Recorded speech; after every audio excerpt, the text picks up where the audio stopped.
Bonjour et bienvenue au podcast Amour et magie. Aujourd'hui, on a un sujet très spécial que moi j'aime vraiment beaucoup aussi parler, c'est l'astrologie. Oui, puis aujourd'hui, on a une invitée astrologue et musicienne. Son projet qui l'anime actuellement, c'est l'astrologie en musique. Et c'est pas quelque chose que je connais. Alors, Valérie Roy, je vais te demander de me parler de l'astrologie en musique avant qu'on décolle puis qu'on parle d'astrologie. Oui, bien sûr. OK, ben dans le fond, c'est ce que j'ai fait, c'est que j'ai pris mes deux passions. Puis ça faisait un bout de temps que je me questionnais là-dessus, puis que je lisais beaucoup sur la musique des sphères, puis j'entendais certaines personnes qui se questionnaient sur comment s'inspirer du ciel, des planètes, des étoiles, puis essayer de mettre tout ça en musique. Et ça m'a pris du temps à trouver, mais... à un moment donné, je me suis ramassée dans une formation en Suisse, puis je savais pas du tout qu'il allait avoir ça dans le cours. Mais il y avait un volet du cours que c'était l'astrologie, puis l'enseignant là-bas nous a montré comment associer une note de musique à une planète ou un astéroïde, dépendamment de dans quel signe du zodiaque il se trouve. Puis ça, c'était juste une journée et demie sur les 2 semaines. Après ça, on couvrait plein d'autres choses. Mais ça a été comme le déclic. Ça a été juste 1 jour et demi, mais ça m'a comme allumer quelque chose à l'intérieur. Puis quand je suis retournée chez nous, ben j'ai pris ce que j'ai appris rapidement, mais je l'ai approfondi, je l'ai mûri, je l'ai intégré. Après ça, j'ai pris une formation plus intensive d'astrologie sur 3 volets avec Sébastien Michel. Et après avoir fait les 3 niveaux avec lui, ben là, on est considéré comme pouvant faire des séances d'astrologie, thème natal, révolution solaire. Puis j'ai continué avec la musique. Fait que je proposais aux gens, dans le fond, de faire un portrait musical. Je prends leur thème natal et je leur joue leur musique à eux, selon leur date de naissance et tout. Est-ce que ça résonne plus avec eux une fois que la musique est vraiment faite selon leur thème astral? Souvent, oui. Souvent, Ils sont surpris. Il y en a qui sont pas sûrs. Ils disent « Ma vie est chaotique. Est-ce que la musique va être chaotique? Est-ce que ça va être écoutable? » Puis souvent, ça les touche. Ils ont les larmes aux yeux. Ils disent « J'ai l'impression de voir mon parcours de vie musical, comme un paysage sonore quand j'écoute ça. » C'est beau. Je savais même pas que c'était quelque chose qui existait. Moi non plus. Mais c'est vraiment ton cadeau spirituel aussi, parce que je sais que tu fais des bains sonores ou des voyages sonores. Oui, aussi. Soit en groupe ou individuel, sonothérapie individuelle ou méditation de groupe sonore. Puis ça, pour créer ces bains-là, est-ce que tu te fies aussi aux astres? Des fois. Ça m'est arrivé de prendre le thème du jour. Fait que supposons que la séance de méditation sonore, elle est à 7 heures le soir. Ben là, je fais la charte astrologique de ce jour-là, à cette heure-là, dans ce lieu-là. Puis là, je leur dis, OK, ça, c'est la journée d'aujourd'hui, c'est la musique de ce soir. En ce moment, les planètes, en haut de notre tête, ils font cette musique-là. Entre guillemets, tu sais. C'est sûr que c'est intuitif, puis c'est beau. C'est une interprétation personnelle, tu sais. Quelqu'un d'autre jouerait la musique différemment, mais la gamme serait peut-être similaire, comme la gamme musicale. Ouais. Vraiment. Qu'est-ce qui t'a attiré vers l'astrologie? La musique, j'imagine que c'est quelque chose qui a toujours été là. Ça, c'était là depuis toujours, depuis que je suis enfant. L'astrologie, au début, pour vrai, j'avais de la résistance. J'étais un peu sceptique parce que je me disais, tu sais, comme dans les horoscopes, tout ça. Au début, quand tu comprends pas, j'ai beaucoup de mes amis aussi qui sont sceptiques, qui sont pas sûrs est-ce que ça marche vraiment. Mais quand je me suis plongée plus dedans, puis que je me suis intéressée, puis que j'ai parlé avec des gens qui en faisaient, là, j'ai compris un peu plus. J'étais comme, ça peut vraiment être un outil de croissance personnelle, de découverte de soi, quand on sait bien s'en servir. Puis, ouais. Ça fait comme du bien aussi de se dédouaner. Ouais. Tu sais, de se dire, regarde, si je suis pas têtue, c'est parce que j'ai quelque chose dans mon thème astral. Tu sais, de se dédouaner de certaines qualité ou peu importe. Fait que, tu sais, comme si c'était hors de notre contrôle un peu, parce que ça l'est un peu hors de notre contrôle. C'est peut-être ça qui fait peur, puis qui crée de la résistance. Des fois, on a de la résistance, on sait pas c'est quoi, mais une fois qu'on creuse plus... Moi, j'ai l'impression que c'est le manque de précision. Tu sais, comme juste avec nos 12 signes, on est un peu trop en surface du sujet, puis on n'est pas assez pointu. Fait que c'est en même temps facile de s'identifier à un trait de personnalité ou à un événement, alors que quand il y a comme d'autres influences qu'on oublie, quand on parle de l'ascendant ou de... C'est ça. Il y a beaucoup de choses qu'on oublie pour vraiment venir préciser... c'est ça. Souvent, on va trop général. Ben, c'est un peu un symptôme de notre époque aussi, d'être très en surface, très superficiel. Puis on fait ça un peu avec tout. Peut-être qu'on le fait avec l'astrologie aussi. C'est pour ça que dans les magazines, ils parlent très généralement de l'horoscope. Ensuite, ça peut être intéressant, mais si tu veux aller plus loin, comme tu dis, c'est ça. Faut aller plus dans les précisions. Je pense qu'il devrait faire plus une météo astrale que marquer t'es bélier aujourd'hui, tu vas avoir une bonne journée. Ou, c'est ça qui rend la chose ridicule parce qu'il y a tellement de béliers différents. Oui. Tout le monde est différent. Donc, moi, je me suis jamais identifiée à l'horoscope dans le journal. Là. C'est presque jamais. Puis une description. Je m'identifie beaucoup plus depuis que je sais mon ascendant, ma lune, mon Mercure, mon Mars, ma Vénus. Oui. C'est ça qui me parle beaucoup plus chez les gens, c'est le thème au complet. Ouais. Je trouve. C'est comme si on disait ta couleur de tes yeux, mais ça définit qui t'es. Mais non, j'ai un nez, j'ai des cheveux, j'ai une bouche. En plus, j'ai une question à 100$ pour toi, peut-être 1000, peut-être 1 million, mais est-ce qu'on va vers la charte des 12 signes ou des 13 signes? J'ai posé la question à quelqu'un d'autre, là, puis je t'avoue que je suis mêlée. Ouais, c'est vrai, j'en ai entendu parler aussi. J'ai l'impression que ça, c'est plus les gens qui sont en astrologie sidérale qui ajoutent souvent un 13e signe. Parce qu'effectivement, quand on regarde les constellations, on voit qu'il y en a une 13e qui est un peu cachée là, mais apparemment qu'elle serait difficile à découper puis à vraiment rentrer dans le cercle des 12 signes. Il y en a qui vont l'utiliser. Il y en a d'autres que non, parce que le système qu'on utilise, il marche déjà très bien, il est déjà très précis, puis on s'en sert depuis longtemps. Mais en même temps, c'est ça, il y a un débat là-dessus. Donc, plein de gens qui disent plein de choses différentes. Il y a des débats sur tout. Oui, ouais, c'est ça. Ça peut être intéressant, pourquoi pas, mais faudrait voir. C'est comme quand tu vas dans l'astrologie védique, fait que là, tu recules ton signe. Comme moi, je serais supposée être Cancer au lieu de Lion. Mais les deux systèmes marchent parce que si je prends ma charte où je suis Lion, j'ai mon nœud sud en Cancer. Fait que j'ai beaucoup de traits du Cancer. Si je vais en astrologie sidérale, où ce que mon signe est supposé être Cancer, ben j'aurai quand même des choses intéressantes dans le Lion. Fait que ça va se retrouver ailleurs. Ça va toujours revenir plus ou moins au même, mais on va en parler avec d'autres mots de façon différente. Puis pourquoi on est attiré dans nos vies souvent à des gens qui ont les mêmes signes? Moi, j'ai les cartes du ciel de tout le monde qui m'entoure. Je les ai sur mon ciel. Puis tout le monde a à peu près les 5 mêmes signes. Ouais. Qui fit avec moi, I guess. Puis c'est vraiment bizarre. Là. Oui, c'est ça, c'est fascinant. Ben, j'ai l'impression que c'est une question de fréquence, puis j'aime bien faire des comparaisons avec la musique, vu que c'est un monde que je connais. Mm-hmm.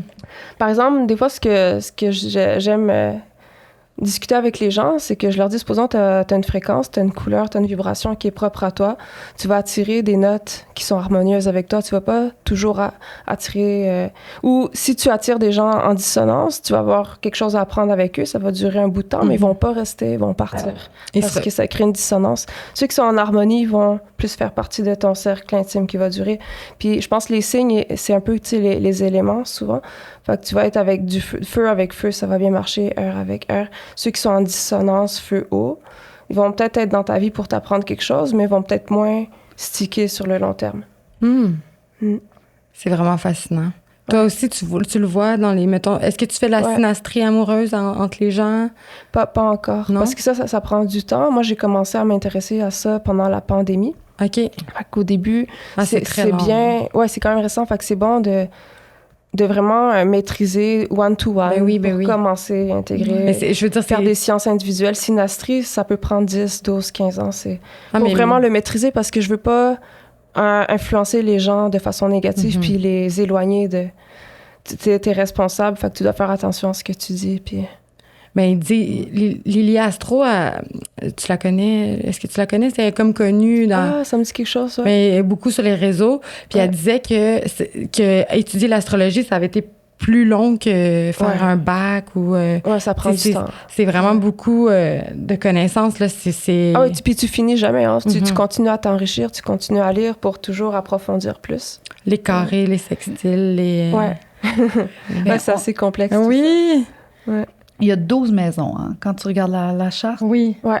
Puis, voulez-vous me dire, moi, vraiment, là, je sais pas c'est quoi les 12 maisons, mais quand tu as 5 planètes dans la maison 1, qu'est-ce que ça peut vouloir dire, le 1? Mettons qu'on commence avec le 1. OK. Ouais, ça, c'est les secteurs de vie, dans le fond. C'est ce qui se rapproche le plus de nous en tant qu'humains. parce que les signes et les planètes, c'est plus haut. Fait que c'est un peu plus loin, c'est des archétypes d'expression. Puis les maisons, c'est plus qu'est-ce qui nous touche, nous, parce que c'est lié aux heures. Puis aussi un peu au lieu de naissance. Puis c'est tous des domaines de vie. Fait que 1, c'est tout l'ego, la personnalité. 2, c'est l'argent ou les talents. Il y a toujours possession matérielle. Oui, c'est ça. Il y a toujours un niveau plus proche de nous matériel, puis un niveau symbolique pour chaque, plus abstrait. Fait que ça peut être les talents aussi. 3, c'est l'expression, l'apprentissage, l'écriture. En numérologie, c'est la même chose. Le 3. Oui. OK. Ben oui. Mais ils gardent tout le temps les mêmes. En tarot aussi, c'est les mêmes maisons qu'on utilise. Fait que le 4. 4, c'est plus la vie intérieure, la psyché. OK. Comme toutes tes pensées, tes émotions, ton monde intérieur. Mais le foyer aussi, ça peut être comme la vie intime avec tes gens les plus proches. 5, c'est plus les relations. Tu sais, c'est lié au lion. Fait que c'est l'extraversion, c'est les divertissements. Amis. Ouais, c'est ça. Comment on se présente un peu au monde. Tu sais, puis ça peut être les relations amoureuses, mais des fois pas très sérieuses. La relation amoureuse plus sérieuse, c'est plus dans la 7. Dans la 7, ouais. Parce que c'est ça, tiens, si on voit le lion un peu chasseur, un peu courailleux. Fait que ça peut être ça, mais ça sera pas très sérieux. 6, c'est plus carrière. Fait que c'est un peu comme la 2, mais c'est les talents que maintenant t'appliques, comme que tu mets en action. La 6, c'est pas comme les routines, l'habitude de vie. Oui, parce que c'est lié à la Vierge. Ah oui, aussi. oui, t'as raison. C'est à la Vierge, mais c'est aussi comment faire fructifier tranquillement tes talents. Puis, parce que c'est vrai que la carrière, c'est plus la 10. Mais dans la 6, on commence un peu à voir... tu sais, ça, si tu veux regarder tes collègues, tes relations au travail, ça va être un peu dans la 6, puis la 7 aussi. 7, c'est contrat, mariage. Ouais, vie conjugale. OK. Ouais. Mais aussi ta relation aux autres. Comment t'interagis avec les autres. La 8 est difficile. La 8 est intéressante. Ouais, moi, je la comprends pas très. Moi, j'ai un stellium dans la 8. Fait un quoi? J'ai un stellium. Ben, j'ai un amas de planètes. Oui. Ouais, la 8, c'est vrai qu'elle est plus abstraite un peu. C'est tout ce qui est un peu comme tabou ou tout la ce sexualité, que tu dois, la mort. C'est ça, puis tout ce que tu dois comme purger dans ton inconscience, que tu dois nettoyer comme tes ombres, mettre en lumière. Puis, c'est pour ça que souvent on l'aime moins, cette maison-là, elle fait peur, mais quand tu la travailles bien comme il faut, ça peut vraiment être un cadeau en même temps. Parce que moi, j'aime le scorpion quand même. C'est la maison du scorpion. Oui, c'est ça. Parce que le scorpion, on l'a oublié, mais avant, c'est associé à l'aigle aussi. Ça s'appelait pas scorpion, c'était l'aigle. Ou c'était comme lié à un serpent ou un scorpion qui rampe, mais que tu dois transcender puis transformer en aigle. Fait que tu plonges dans tes profondeurs, dans tes ombres, puis ça peut devenir des cadeaux après. La 9, c'est les voyages, la spiritualité. Ouais, philosophie, croyance. Ouais. Voyage, soit extérieur ou intérieur aussi. Ouais. Puis 10, comme j'ai dit rapidement tantôt, c'était la carrière. Mais aussi, ça peut être pas nécessairement la carrière, mais le rôle social. Quel rôle social que tu as avec les gens. Fait que tu peux avoir une carrière, mais un rôle social, une mission de vie différente qui fait que tu peux être une sorte de guide ou les gens viennent vers toi parce qu'ils ont des questions. Ça peut être ça aussi. Genre de statut social. Et que des fois, les gens y assument plus tard dans la vie, pas tout de suite. OK. Comme la vie extérieure. Là. Oui. Comment tu t'affiches aux autres. Ouais. La 11, c'est les amis? Oui, les alliances. Les alliances. Les alliances, les groupes, c'est une communauté. C'est aussi les rêves. Donc, supposons que tu avais des rêves que tu n'as pas encore réalisés ou que tu ne sais pas sûr c'est quoi ta vision, ce que tu veux apporter au monde. Tu peux regarder ta maison 11, ça peut donner des indices là-dessus. Des projets de vie que tu veux faire. Ouais. Et la 12 aussi est difficile. Puis moi, là aussi, j'ai un amas de planètes. Moi aussi. C'est un gros défi. Je n'ai pas encore tout assimilé puis intégré ma 12. Je pense que ça prend toute une vie. Là. Mais j'ai Jupiter dans la 12, fait que je me dis que ça doit être un peu moins pire. Ça aide, j'imagine. Ouais. Oui. Ouais. Moi, j'ai ma Vénus en 12, fait que c'est compliqué pour... Moi aussi, j'ai ma Vénus en 12, ouais. C'est quoi 12? 12, c'est... Oh non, c'est perdu, là. Ouais, c'est ça. C'est vrai. On l'a pas encore décrit. Hello, Moldu, here. Mais la 12, c'est vrai que c'est une maison tabou aussi parce que c'est lié à tout le... Ça ressemble pas à la 8, mais... C'est la spiritualité. C'est ça, c'est la spiritualité, c'est le poisson. Fait que c'est tout ce qui est mystique, pratique spirituelle, mais à un niveau plus large, moins personnel. Comme, par exemple, si tu veux faire des voyages astro ou travailler sur tes rêves ou développer des talents spirituels, ça va être beaucoup la 12. Mais c'est aussi la maison du lâcher-prise. Fait que c'est comme les grandes épreuves, tout le karma, c'est là que ça se résout. Les ennemis cachés. Ouais. C'est des trucs... Ça, j'aime pas cette boule-là de la 12. Là. Elle fait peur. Ouais. Mais je pense que c'est un peu comme le scorpion. Ça fait peur, mais si tu transcendes ça, comme... Il y a des choses comme vraiment nice qui peuvent arriver après. Ben, rien n'est négatif ou...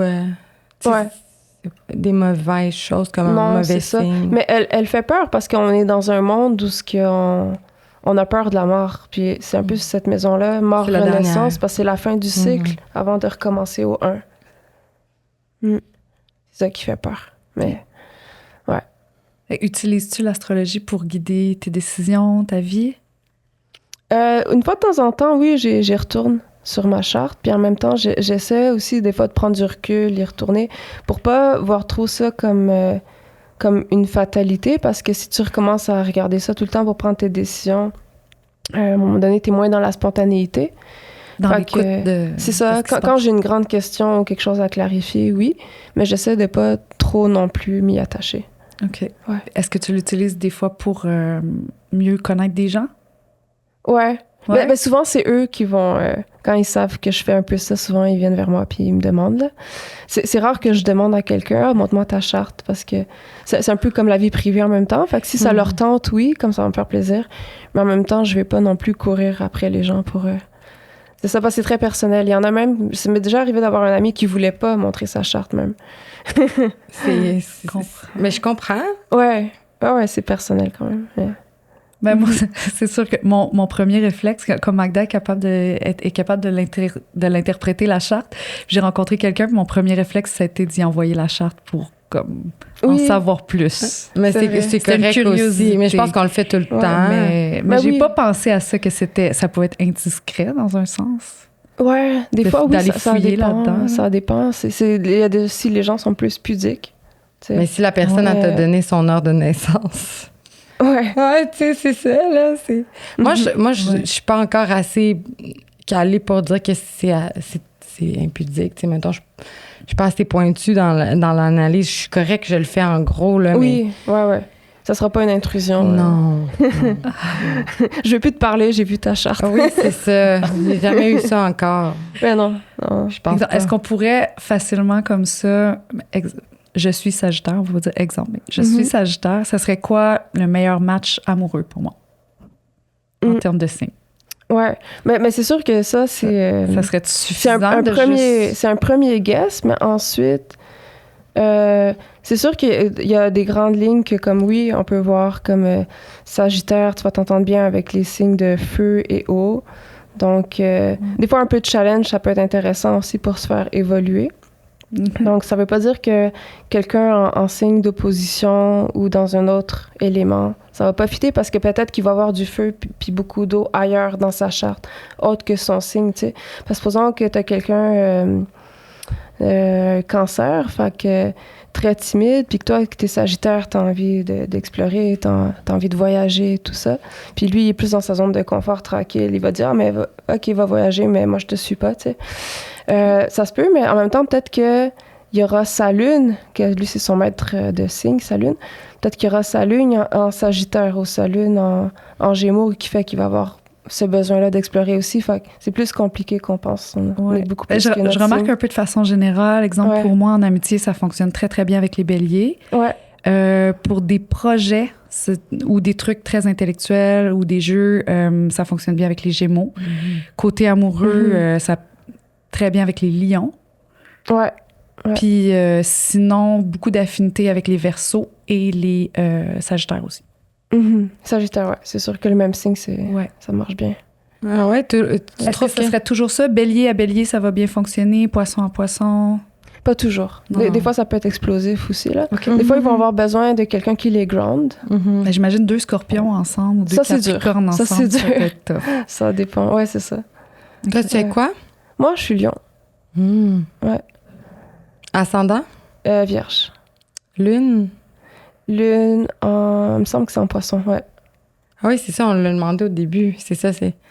Oui, c'est ça. C'est les trois. C'est les 3 qu'il faut voir. Ascendant, lune, puis le signe. Puis ensuite, le maître d'ascendant. il est important aussi. C'est quoi le maître d'ascendant? Ça, je le connais pas. Fait que supposons, moi, je suis vierge, fait que mon maître d'ascendant, c'est Mercure. C'est... ah oui, la planète qui rule ton... Oui, la planète qui dirige le signe. Le signe de ton ascendant. Oui, c'est ça. Fait que, mettons, moi, je suis ascendant taureau, ma ruling planet, ça serait Vénus. Vénus. Fait que là, tu regardes ta Vénus, c'est où? Ça, c'est important. Je suis ruled by Venus. Ça veut dire que ma maison 12 qui est en Vénus est très importante vu que c'est mon maître d'ascendant. Ouais, exact. OK. C'est une maison ouais, qui est ça, j'ai de la misère avec les rulers. Je trouve ça... Je suis rendue là. De s'en rappeler, puis ouais. Ouais, puis là, ta maison, t'as rien dans ta maison, mais là, tu regardes le ruler de la main. En tout cas, c'est vraiment comme...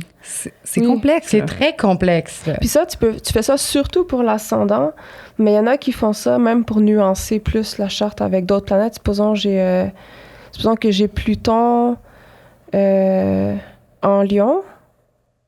Ben là, si je veux comme donner plus de relief à mon Pluton, je vais regarder le maître du signe où ce qu'elle est. Fait que le maître du Lion, c'est le Soleil. Où est mon Soleil dans ma charte? Oui, puis le Soleil va influencer Pluton, parce que Pluton, il est en Lion, puis le maître du Lion, c'est le Soleil. Fait que là, t'ajoutes encore plus de détails. C'est fou. C'est fou. Now you know. Ouais, c'est fou. Ouais. C'est passionnant, par exemple. Ouais, mais c'est ça, c'est quand même complexe. C'est riche. C'est riche. Est-ce que ça t'est déjà arrivé de faire une carte du ciel à quelqu'un qui se reconnaissait pas du tout dans ce que tu... Non. Non, c'est ça. Non, c'est pas arrivé encore. Une chance. On sait jamais, mais une chance, c'est... Ouais. Je sais pas. Non, c'est pas arrivé. Et souvent, des gens, ils ont dit « Ah, ça, je le savais déjà », parce qu'ils avaient vu déjà un autre astrologue. OK. Fait que ça venait confirmer encore plus. Puis, et je sais que les astrologues, ils ont différentes... tu sais, il y a des courants comme le réalisme, je sais pas quoi. Là. Ouais. Je sais pas c'est quoi les mots, là, mais on part pas tout le temps des mêmes bases. Ouais. C'est ça, il y a pour prédire l'avenir, il y a pour la personnalité. En tout cas, ouais, mais ça, c'est autre chose. Là. Supposons que quelqu'un vient pour son thème natal. Ouais. Fait que là, ça, c'est le thème natal. C'est tout ce qui vit présentement. Sa personnalité. Ouais. Même son chemin de vie, tu sais, tu peux même voir, OK, de 0 à 7 ans, il y avait ça. De 7 à 14, tu des bons de 7. Dépendamment jusqu'à où il est rendu. Puis, fait que t'es capable de faire ça, là. Ben, c'est avec la maison. Fait que la maison 1 va symboliser l'enfance. La maison 2, l'adolescence. 3. Maison 7, c'est milieu de vie, parce que c'est à l'autre bord de l'horizon. Fait que c'est comme autour de 40-45 ans, c'est la maison 7. Si quelqu'un meurt jeune, est-ce qu'on arrive à le savoir? Ça m'a fait rire, mais quelqu'un m'avait dit « Ah, tu vas pas être connu tout de suite, tu vas être connu vers la fin de ta vie. » Puis je sais pas comment il a vu ça, mais il a dit « Ah, parce qu'on voit, t'as comme Vulcain, c'est comme un météorite, puis Mars, puis beaucoup de feu, puis ça veut dire « Ah là, c'est comme le highlight de ta vie, c'est vers la fin, fait qu'après 50 ans. » Puis il avait réussi à voir ça. Ouais. C'est ça ton aspiration, c'est être connu avec ta musique? Non, même pas. Ben, je sais que c'est un côté du lion. Tu sais, le lion est un peu extraverti, il va être le centre de l'attention. Ça a déjà été ça. Moi, la spiritualité m'a intéressée très jeune aussi. Puis un début de la spiritualité, c'est que je voulais avoir des pouvoirs spirituels. Je voulais voyager dans l'espace, puis faire de la lévitation, puis des trucs comme un peu grandioses comme ça. Télékinésie, télépathie. Mais ça m'a passé maintenant. Puis est-ce qu'il y a des dons qui sont apparus? Ah, ben il y en avait qui étaient déjà un peu là. OK. Le clair ressenti. Mais puis là, tranquillement, ça commence un peu, mais tu sais, c'est rien d'extravagant. Là. C'est plus de la sensibilité puis de la perception. C'était pas aussi hot que tu l'imaginais quand tu étais jeune? Faire du feu c'est pas... Ouais. Il y a ça. Il y a ensuite faire attention à ce que tu demandes parce qu'après ça, tu captes des choses que tu n'as peut-être pas envie de capter. Ouais. Fait qu'il faut faire attention. Des fois, on veut jouer avec le feu puis le feu nous brûle. Fait que... je comprends. Ouais, la phrase en anglais, « Be careful what you wish for. » Exactement. You might get it. Ouais. C'est ça. Ouais. Fait que là, toi, ce que tu fais dans tes consultations, c'est vraiment de la personnalité et après, tu fais-tu de la prédiction de vie aussi ou de qu'est-ce qui va se passer dans la vie des personnes? Ouais, ça j'essaie de faire attention parce que c'est quand même touchy, parce que ça appartient toujours à la personne. Ça dépend des choix qu'elle fait. Puis on peut dire, même les médiums aussi, il faut faire attention. Quelqu'un peut te dire quelque chose parce qu'elle voit une tendance là où tu es présentement, c'est là que tu t'en vas. Si tu changes pas tes choix. Mais tu as toujours ton libre arbitre, puis la charte, elle est pas coulée dans le béton, parce que puis tu peux pas non plus savoir comment la personne réagit à sa charte, comment elle réagit aux influences des planètes. OK. Parce que, par exemple, tu peux avoir des jumeaux qui ont quasiment la même charte, mais sont très différents. Oui, c'est vrai. Parce ils font les choix différemment, puis il y en a qui vont prendre un chemin, l'autre que le résultat va reste prendre un autre différent. chemin, c'est ça. Mais tu peux quand même voir des grandes tendances, des grandes influences qui sont là, qui vont quand même avoir un poids. Mais la personne, selon ses choix puis sa personnalité, elle va soit dévier de son chemin, soit le suivre, soit le suivre mais en excès. Fait que ça, tu peux pas trop savoir, ça dépend de la personne, ça lui appartient. Par contre, tu peux dire fais attention à ça, comme un warning un peu. Mm-hmm. Ouais. Comme attention, parce que je vois que si il y a beaucoup de difficultés dans ta vie qui s'en viennent ou qui sont là, puis dépendamment de comment tu réagis à ces difficultés-là, par exemple, attention de pas tomber dans l'inertie ou de pas tomber dans des zones de peur, de dépendance. Je vois qu'il y a comme un défi avec les dépendances, ça, tu peux dire de faire attention. OK. Ouais. Mais, tu sais, j'irais pas dire à quelqu'un, tu vas vivre un gros accident de... Tu peux dire, il y a une épreuve qui s'en vient, puis peut-être juste faire attention à telle chose, mais parce que tu veux pas non plus que la personne l'attire par ses pensées. Ouais, Elle va tellement sticker là-dessus qu'elle va le créer parce qu'elle y pense. Mm-hmm. Alors que peut-être qu'elle pourrait l'éviter. Puis si elle peut l'éviter, tant mieux, tu sais. Là, on a une rétrograde en Saturne, je crois. Puis ça veut dire quoi pour la météo astrale de ce temps-ci, là, mettons? Ouais, c'est ça. Les rétrogrades, des fois, il y en a qui voient ça négativement. Mm-hmm. Mais c'est peut-être juste une occasion, des fois, de prendre du recul, d'en faire moins, tu sais. Parce que Saturne, c'est l'organisation, c'est la structure, c'est un peu le Capricorne. Ça s'associe au Capricorne. Fait que j'ai un but, puis j'y vais, puis coûte que coûte. Mais à ce moment-là, ça peut être comme un retour sur l'intérieur, faire un bilan, prendre une pause un peu de cette direction-là, puis que des fois, tu sais, on est un peu borné, puis on veut juste aller là, puis c'est tout, puis on voit plus rien autour. Fait que reculer, prendre un temps à l'intérieur, faire un bilan. Est-ce que c'est toujours ça, la direction que je veux prendre? Mm-hmm. Est-ce que c'est encore actuel ou est-ce que je veux fait que toi, actualiser ça? Tu profiterais des rétrogrades pour se recentrer, dans le fond. C'est comme des redirections un peu. Tu as l'impression que ça fait... Versus un temps que tu te caches... puis tu fais rien, puis tu sors pas. Souvent, c'est ça, là, on dit Mercure va rétrograder. Puis là, Saturne, qui est une planète un peu négative. Oui, c'est vrai. Elle est un peu rigide, comparée à Jupiter. J'aime le rigide. Ah oui? Ben non, mais je veux dire, c'est un beau mot, contrairement à négatif, tu sais. Ah, OK, ouais. Je trouve que... moi, j'aime pas le rigide, mais je veux dire vraiment pas. Mais je veux dire, c'est beau de dire rigide. Je trouve que c'est un beau mot pour le... Pour le Saturne, ouais. Parce que moi, je la voyais comme une planète malveillante, là. Mon Saturne est où dans ma chart? Ouais, ben il y en a qui le voient comme ça. C'est comme quand on dit retour de Saturne. Attention, grande crise de vie. Puis, à 30 ans. C'est ça, 30, 60, 90, ceux qui se rendent jusqu'à là. C'est tellement tout un exercice mental de comprendre tout ça. Pour moi qui n'ai pas fait les recherches ou les études nécessaires pour comprendre ça, moi, ça me donne plus envie de m'offrir une astrologie en musique. Ben ouais. C'est hot. Fait que c'est ça ton principe, là, quand tu reçois quelqu'un. Oui, ben c'est ça, je la mets en musique, mais je l'explique aussi. Fait que c'est... Okay. Et la première... la personne vient, fait qu'on commence par discuter. J'ai dit, je commence par... Évidemment, je fais pas une grosse lecture parce que la partie musicale, elle prend de la place aussi, sinon ça serait trop long. Mais les choses les plus importantes, je l'ai dit, fait que je parle du soleil et de l'ascendant, maître d'ascendant, les planètes les plus fortes. Puis ensuite, comment c'est représenté en musique. S'il y a des aspects, on va dire s'il y a des oppositions, ben là, ça va créer des dissonances dans la musique. S'il y a des planètes harmonieuses, ben là, ça va être un passage plus harmonieux musicalement. Génial. Si la personne est un signe de feu puis extravagant, ben la musique va être plutôt rapide puis majeure. Si c'est un cancer ou mélancolique, plus poisson, ben la musique va être plus nostalgique, douce, mineure. Puis, et combien ça coûte s'offrir une astrologie en musique? 120. Fait que, ouais. Ben oui, c'est pas mal dans les prix. Oui. Ben, c'est pour avoir une musique à toi, c'est sur mesure. Puis, c'est ça, puis je loue un local à l'université avec un piano à queue. J'ouvre la queue, je mets l'enregistreur dedans pour avoir vraiment la richesse du son, les harmoniques. Fait que c'est toujours au piano? Ou des fois, t'es attiré vers d'autres instruments pour... Pour l'instant, c'est au piano. OK. Ouais. C'est magnifique comme instrument parce que toutes les possibilités que ça offre, c'est comme un instrument orchestre. Mm-hmm. Toutes les petites textures, t'as le registre grave, aigu, les harmonies. C'est pas mal complet comme ça. C'est magnifique, ouais. Ouais, des fois, il y en a qui veulent la partition. Peut-être que je vais le faire, ça, je le fais pas encore. Comment prendre la musique puis la mettre en partition pour que ceux qui veulent la jouent eux-mêmes aussi. Il y a un violoniste à un moment donné qui voulait jouer sa musique au violon. C'est moi, je suis très attirée à entendre tes projets. Vraiment.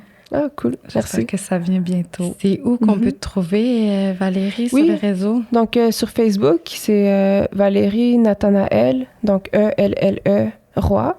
Oui. J'ai aussi mon site web qui est www.aldebaransmusic.com. Donc, Aldebaran, c'est une étoile que j'aime beaucoup. Je la connais pas. Qui est associée à la vision puis à l'œil de Dieu, l'œil de Russe, si on veut. Fait que toute la capacité de vision, de percer les mystères, de percer le mysticisme et le culte. Ah, c'est beau. Ben, on vous met ces liens dans la bio. Vous pourrez recevoir, j'imagine, des services. Les gens peuvent te joindre, puis... Ben oui, bien sûr. Tout à fait. Ils t'envoient leur date de naissance, puis leur heure de naissance aussi. Oui. C'est ça. Oui, avec plaisir. Alors, merci beaucoup d'avoir été là aujourd'hui. Puis suivez-nous, nous aussi, sur les réseaux, sur TikTok, et donnez-nous des likes et des bons commentaires si vous avez aimé notre épisode sur l'astrologie. Merci beaucoup. Merci Valérie. Merci à vous.